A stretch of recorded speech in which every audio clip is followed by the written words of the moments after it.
não sei se eu vou poder aqui, em nome da AB, dizer assim, vou dar uma única proposta, isso eu não sei. Mas, por exemplo, no que for consenso... Mas eu tenho certeza que a AB vai... não, estou dizendo, no que for consenso, não, porque a gente está virando para caramba, entendeu?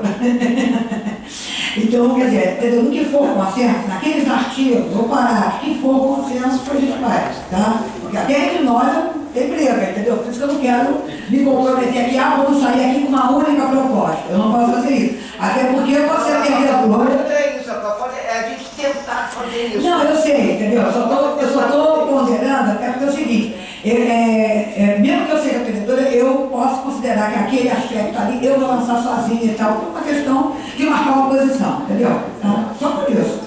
Não tem problema. Bom, vamos continuar. Bom, o que a gente está pensando? Qual é o foco que a gente vai trabalhar? Né? O foco são os arquivos das organizações produtoras e as instituições acadêmicas públicas. Esse é o nosso foco. Tá?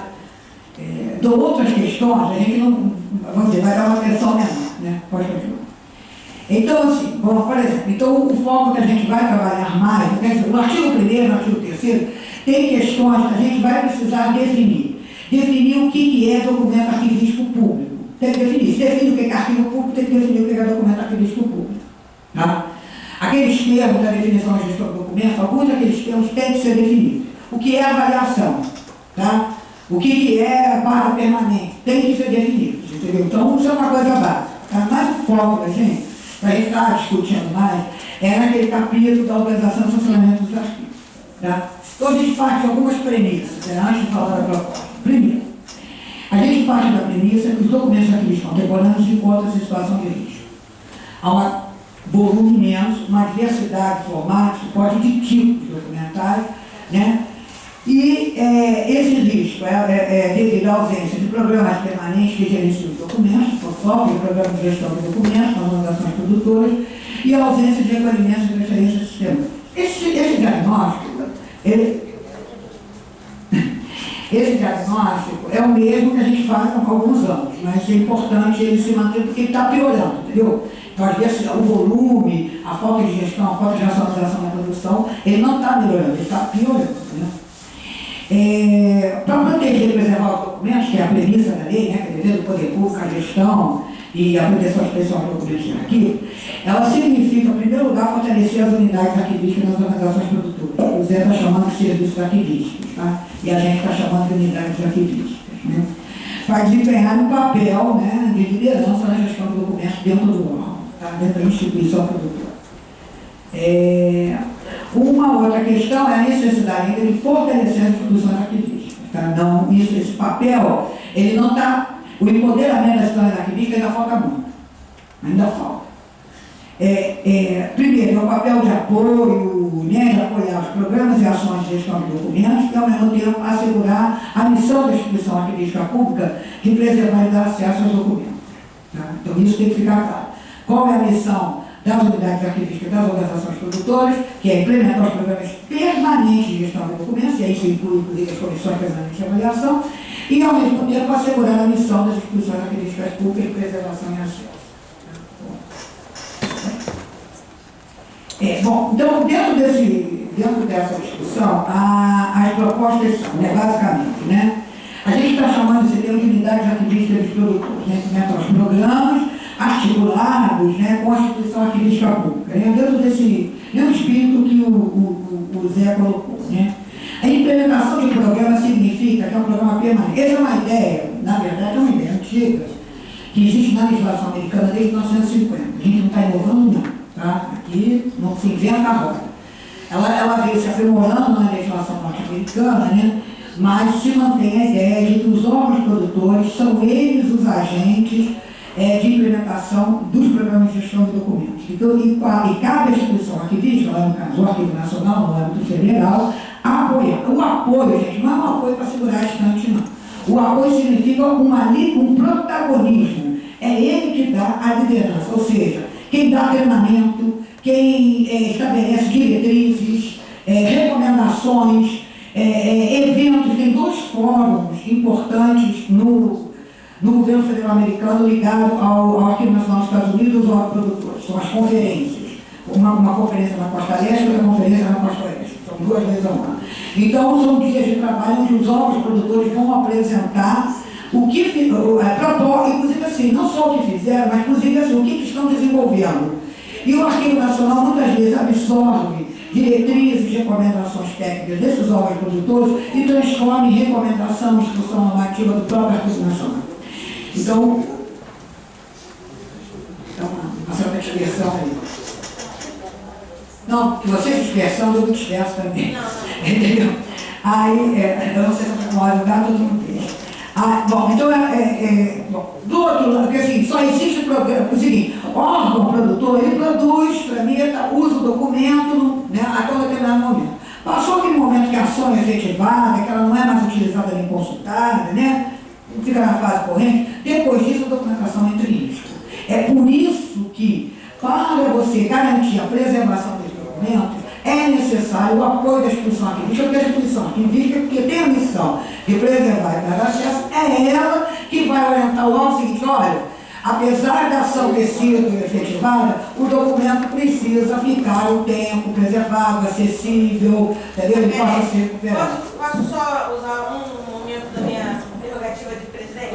Só pelo lugar que as coisas estão, e eu acho que assim, se você pudesse, acho que isso é um pouco, enfim, a gente pode disponibilizar todos esses documentos, mas se a gente pudesse consolidar, porque a gente ainda tem o pessoal da ASAM e a professora de Meia para falar um pouco Não, só isso aqui, eu estou terminando. Vai ser 3 minutos. Não, eu estou terminando. Desculpa esse meu... Não, tudo bem. Mas eu estou terminando porque eu não tenho proposta de ser institutiva, entendeu? Então, bom, enfim. Outra coisa, né? Para isso, gente, você tem que dar os meios e o poder, né, formalizar esse poder para as unidades arquivísticas cumprirem o seu papel, né? O Zé está chamando de serviço arquivístico.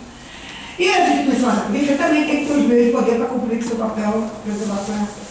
Um outro ponto que não está aqui, mas que é importante, é o seguinte: é a ideia da fiscalização. Que teve aí uma Santa Maria colocou a ideia da fiscalização, mas eu não dou para o Ministério Público de jeito nenhum, tá? Não, é assim, a gente tem que pensar depois em formas, né? Porque a fiscalização é de procedimentos arquivísticos, com premissas arquivísticas, com conceitos arquivísticos. Isso não é o Ministério Público, que é um ponto de vista jurídico penal, inclusive, né? Criminal. Então, não é bem isso. Então, eu acho que a gente depois teria que amadurecer esse papel. O pessoal de São Paulo colocou na estrutura do arquivo público, e o Arquivo Nacional dos Estados Unidos também, eles têm lá uma unidade de fiscalização, ou seja, de auditoria, de fiscalizador. Isso para as instituições arquivísticas, tá? O papel das instituições arquivísticas. Agora, quem fiscaliza as instituições arquivísticas aí é uma outra questão, que aí a gente teria que ver dentro das prerrogativas do CONARC, se cabe esse tipo de coisa, né? Mas assim, isso, gente, eu nem consigo, eu só consigo ver a instituição arquivística fiscalizando. Agora, quem fiscaliza a instituição arquivista, que é importante, né? Além do Tribunal de Contas, mas é uma coisa mais de auditoria orçamentária e tal, mas quem fica como atividade, porque é o seguinte, o Arquivo Nacional também, apesar do FREG, apesar de uma série de coisas, não está cumprindo corretamente toda a sua missão. Tá? Os recolhimentos do Arquivo Nacional não são recolhimentos sistemáticos de fundos abertos. Ou é fundo fechado, de algum instituto, ou é arquivo privado. Mas isso é uma prática. Tá bom, mas estou dizendo, é uma prática que essa lei não estava prevendo essa prática.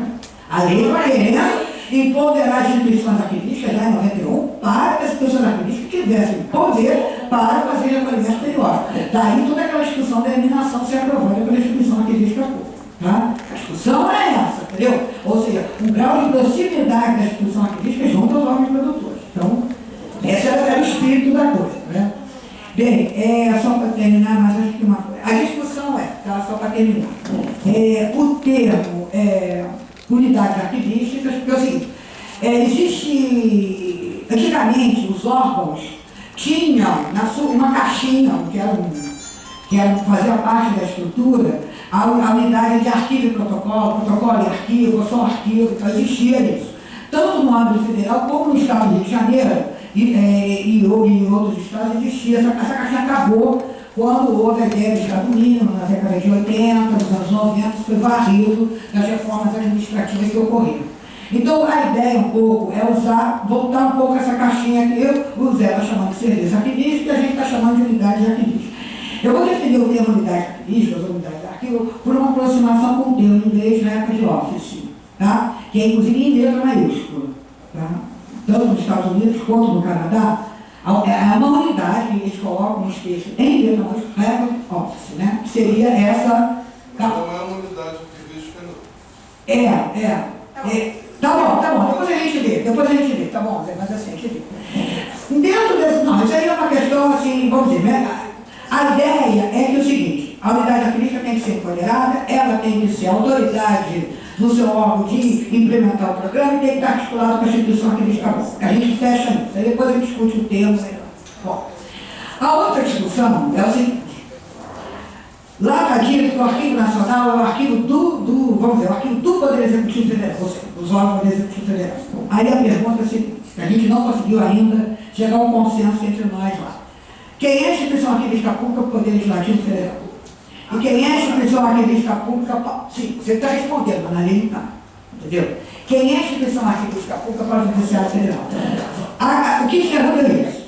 É o Arquivo Nacional ou vai ter o arquivo da Câmara Federal, o arquivo do Judiciário Federal? Entendeu? Essa é a discussão, que isso, na lei, está encoberto. Tá? Não, é o Arquivo Nacional? Pode ser ou pode não ser, mas se não for, quem é? Por exemplo, olha a questão. Não pode ser a Câmara, tem que ser uma unidade arquivística da Câmara, tem que ter um arquivo lá, um nome que seja da Câmara, né, que faça fazer o papel disso. E no Judiciário, o CNJ está assumindo essa visão. O CNJ é para isso? O Conselho Nacional de Justiça é para isso? Ou vai ter um arquivo do Judiciário Federal? Sendo que no Judiciário é mais complexo, porque tem a questão das instâncias, tem umas questões dos tribunais que têm autonomia, é uma complicação danada, né? Enfim, esse é o tema para a discussão, tá? Tá bom. Obrigada. Obrigada. Então eu passo a palavra para o professor. Eu só estou querendo acelerar um pouco. A Ismênia vai falar 3 minutos, como ela disse. Os rapazes você falou por 2. E eu quero que a gente possa um pouco abrir a discussão. Por favor, professor Ismênia. Eu não consegui falar rápido. Quer dizer, a minha participação aqui é como representante da ANPU, como membro, né, da comissão organizadora da comissão, quer dizer, eu inclusive fui coordenadora dessa comissão. Trabalhamos arduamente, né, num período em que segue, estamos começando tudo de novo. Que coisa, aquela luta que a gente teve, fomos surpreendidos no Rio de Janeiro, verão carioca, e só conseguimos terminar o projeto bem depois do segundo semestre, porque na verdade não adiantava a gente fazer um projeto de conferência e não ter os recursos garantidos, ter as possibilidades de viabilização da conferência, mas finalmente ela ocorreu. É lógico que eu disse para o ministro que ele era o ministro mais bonito que eu já tinha visto, é lógico que eu disse para ele que ele encomendou um clima de São Paulo, no Rio de Janeiro, que ele veio aqui no dia que chovia aberto, né? Mas na verdade trabalhamos com a FIB e conseguimos isso, né? Agora, por que eu estou dizendo isso? Porque para chegar aos 71 anos trabalhando com o meu trabalho, a única pilha que eu tenho é a minha coerência, entendeu? Então, eu não fui à conferência por uma questão pessoal, coincidia com as minhas bodas de ouro, vocês imaginaram como sou velha, eles acabaram dessa maneira. Os membros da comissão diziam, não, você falta o primeiro dia da conferência, mas nos outros. Não é que as pessoas não sabem, mas os velhos também têm dor de mel, né? Então eu não fui à conferência por causa dessa questão pessoal, mas eu acho que o princípio da ANPU, que eu no momento não sou a titular, eu fui a primeira titular da ANPU, como presidente da ANPU, eu lutei dentro da minha política de politização da ANPU, que a ANPU tinha que ter uma representação oficial e não ter historiadores no CONAC, uma representação oficial, assim como eu acho que a AD tem uma representação, tem também. As entidades, então as entidades têm que estar representadas e desde então eu tive 2 mandatos e desde então eu sou sempre suplente, quer dizer, já quiseram me reproduzir mais vezes, eu disse não, eu fico sempre como suplente, vai entrando gente nova para ficar mais comprometida e eu fico sendo uma guardiã dessa memória, de certa maneira, de um aspecto, e de outro, garantindo e reforçando o debate, porque nada impede que no dia do debate o titular esteja acompanhado do seu suplente. Ele não tem direito de voto, mas tem direito do debate, e o debate faz diferença a presença da gente lá dentro. Agora, então, eu acho que o primeiro que nós temos que sair daqui com algum encaminhamento. Eu já negociei uma coisa baixa aqui com o Zé Maria, que, pelo que eu entendi, ele concordou comigo, né? Sou contra, por exemplo, a gente fazer um congresso, uma conferência, não conferência, um congresso, um seminário, não tem que fazer nada disso. O CONARC chamar um seminário, eu acho que temos que ter um grupo representativo das associações, das entidades que discutiram, que pensaram no projeto, que vão articuladamente participar de uma reunião aberta do CONARC. Quer dizer, o CONARC tem que chamar, né, para esse diálogo. Eu me proponho, como representante da ANPUR, neste momento, a ser a portadora disso. Primeiro ponto. Segundo ponto é que eu acho, como representante da ANPUR, que é a titular nesse momento está presente, então eu me invisto inteiramente dessa representação, eu acho que, neste momento, eu castigo, mas eu tive 10 dias fora, porque eu tenho um programa crônico de saúde, e eu me trato nos Estados Unidos, que eu tenho uma doença oncológica. Eu cheguei anteontem à noite dos Estados Unidos,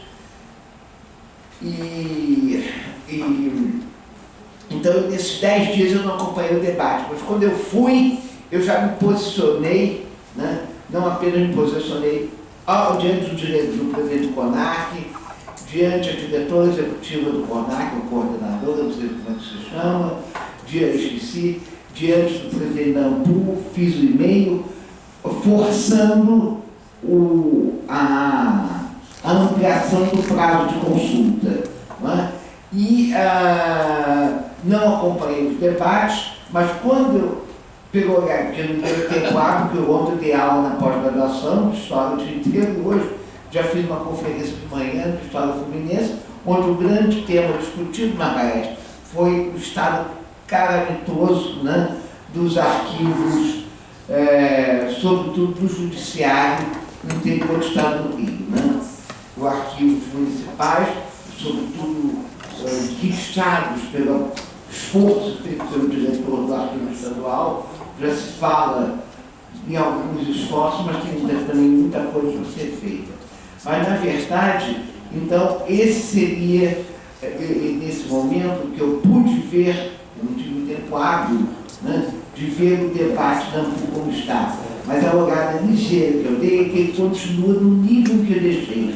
Um debate que ainda está muito superficial, muito pequeno, sobretudo oprimido por uma grande questão que os historiadores têm nesse momento, que vocês que são arquivistas vão concordar que é uma questão séria e importante, que é a questão da regulamentação da nossa profissão, que, na verdade, os nossos jovens, o que nós não temos a regulamentação da profissão, nossos jovens estudantes não podem, quer dizer, nesse dia estava lá, eu antes de viajar, rodei toda a Câmara com a Lucília Neves, com a Margarida Novaes Ferreira, né, e nós dizíamos para o deputado, nós não estamos vindo aqui por nós, porque eu já vou me aposentar, ela também, e a professora de Meira já está aposentada, nós estamos pelas novas gerações, que não podem fazer um concurso público e que só podem ser técnicos de ensino superior. Não existe cargo de historiador, só de técnico de ensino superior. Técnico superior, técnico de nível superior. Então, na verdade, a preocupação do debate é ver se vai ter vaga para o historiador, para encaixar historiador na Lei Nacional de Arquivos, na Comissão de Acesso, na Comissão de Fiscais, na Comissão de não sei o quê, mas eu tenho certeza que isso é uma posição pequena e de alguns. Eu tenho certeza que a ANPUR vai ter uma posição institucional do tipo que Paulo Final tem, que Beatriz tem, que eu tenho, que toda a maioria dos nossos colegas tem, comprometido com a questão arquivística e documental desse país, pela qual nós tantos lutamos. Então, esse é o segundo ponto que eu queria remarcar, que nós vamos retomar esse terceiro debate. E concluindo um encaminhamento. Eu quero aqui aprovar inteiramente a sugestão do Zé Maria, da gente fazer adendada a sugestão da Beatriz. Tenho certeza que Paulo vai ter outra, que outras pessoas terão outras, que eu vou apoiar também. Quer dizer, é impossível, pela própria exposição que nós vimos aqui, tem um monte de coisas que são contraditórias. Primeiro, o texto do próprio Bonarque, né, que já absorveu coisas da comissão, tentou adaptar, tentou fazer isso, tentou fazer aquilo, e como diz a Maria, realmente, quando você mexe na lei numa coisa, se você não faz uma adequação plena, muita coisa em incisos, em artigos, em parágrafos, acabam ficando contraditórios. Segundo a proposta de Santa Maria, o caput de abertura dele, eu acho que é uma maravilha, que tem um princípio fundamental que eu defendo intransigentemente. Como diz a Célia, lutamos tanto para ter uma conferência nacional de arquivo, um evento único, agora nós vamos defender o contrário. Mesmo que as minhas posições fossem todas derrotadas lá dentro, eu ia defender o que essa conferência nacional. Essa é uma atitude republicana, essa é uma atitude democrática, o que essa conferência decidiu. Se houver comprovadamente alguma coisa que seja contraditória, inteiramente equivocada do ponto de vista técnico, pode ocorrer, porque o texto da conferência é produzido às pressas. Então, nestes casos de uma impropriedade terminológica do ponto de vista técnico, de qualquer coisa assim do ponto de vista técnico equivocado, ou alguma coisa contraditória, são os dois únicos aspectos que eu acho que a gente não deve respeitar o regulamento. Fora disso, uma defesa intransigente de tudo que foi lá. Então, essa é a minha posição pessoal, mas eu tenho certeza que essa será também a posição da UFU. E, finalmente, que a gente encaminhe essa proposta desta reunião, precedida pelo nosso seminário, pela nossa avaliação, feita por nós, para a gente se azeitar, para a gente tornar coesa as nossas propostas. Porque isso é exaustivo. Nós aqui somos um plenário pequeno e fizemos isso. Eu sou velhinha, mas sou ágil. Mas para botar essas coisas todas na cabeça, o que está no caput tal, daquele que é diferente, agora vocês imaginem um grande plenário. Vamos ter que distribuir o texto, vamos ficar todo mundo com o laptop na mão, puxa para frente, puxa para baixo. Então nós temos que ter sistematizações muito objetivas para nos mostrarmos coerentes, organizados e irmos governar de uma forma fortalecidos com a sugestão da qual nós somos portadores. Bom, a gente agradece as palavras do professor Ismeia e passa então para os rapazes da ação. Rapazes da ação foi ótimo, né? Eu prefiro. Você prefere como? Sentar, fique à vontade. Botar o PowerPoint. Então, eu sou o Diego, né? Eu sou o atual presidente da Associação de Servidores de Arquivo Nacional e também membro do Colegiado Setorial de Arquivos do Conselho Nacional de Política Cultural. Né? Pode aumentar, dar um F5. Então, o que eu vou trazer aqui agora? Nós estamos também nos reunindo, né, lá no âmbito da ação, e a gente trouxe algumas contribuições. Nós queríamos trazer o texto já, algumas sugestões de redação. Só que algumas coisas foram assim, outras a gente trouxe ideias, que a gente ainda vai fazer isso e está também correndo, inclusive com sérios outros problemas que acontecem no Arquivo Nacional que a gente tem que enfrentar. E aí pode passar. Aqui então coloquei, nosso objetivo é fomentar e ampliar o debate em torno da proposta do projeto de lei, né, que altera a Lei 8.159. Eu acho que a gente também tem uma articulação política para a aprovação dessa lei no Congresso, né, ou seja, isso não termina com essa proposta de a resposta da consulta pública, a gente depois tem que se organizar e ir lá no Congresso fazer um lobby, porque isso vai demorar anos e anos e a gente sabe como é que é. Né? Aqui eu trouxe uma questão também que a gente tentou, que foi muito forte no nosso debate, né? Eu até coloquei assim, revolução, tecnologia, memória, manifestações de junho e arquivos. Ou seja, o que a gente identifica? Vou explicar, gente. Isso, Não, é porque o que a gente notou, né? O mundo está mudando. A gente vê agora um movimento todo de Facebook, um somatório de individualidades, a gente não encontra mais um movimento coletivo, ou seja, o mundo está mudando, né? Essa questão toda de indivíduo em relação com a política. E o Facebook, as questões digitais, os documentos digitais são muito importantes. Então, como pensar isso? Né? Eu não sei ainda como, né? Uma coisa que está acontecendo agora, não é mais aquele documento no papel, aquela coisa tradicional, outra forma de relação. E o arquivo a gente tem também, a gente está preocupado com isso, com essa preservação dessa memória, né? E a gente coloca também a preocupação dos documentos natos digitais. Pode passar. Isso daqui é uma proposta só de redação, porque ali ele põe, né, incluindo as cortes de contas, a gente coloca inclusive os tribunais de contas, porque os tribunais de contas já é do Legislativo e o Ministério Público já é do Executivo. Apenas uma... Isso daqui é a divisão dos poderes, que é aquilo que a Margarete já antecipou. Nós achamos muito confuso o capítulo 4 da lei, né?